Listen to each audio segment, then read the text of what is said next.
सिंह की पूर्विया तान, कुंवर सिंह की तलवार और देश और दुनिया का सबसे अदब का कलाकार पवन सिंह की आंखों के बीच में है।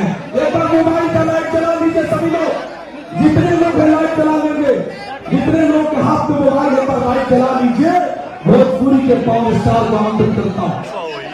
थोड़ा आगे आ गई, बिल्कुल आगे।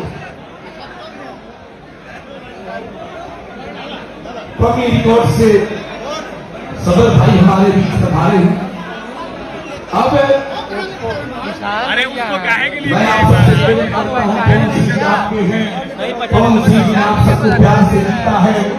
एक दिन में कोई सुपरस्टार नहीं होता भाई। अब मैं माइक देता हूं दुनिया के बड़े टेक्सटाइल को, अभी रुक जाइए, मैं दुनिया के सबसे बड़े टेक्सटाइल को माइक देता हूं। सलमान खान जी के साथ खड़े होते हैं कपिल शर्मा शो में, जिस व्यक्ति की धड़कनें धड़कती है।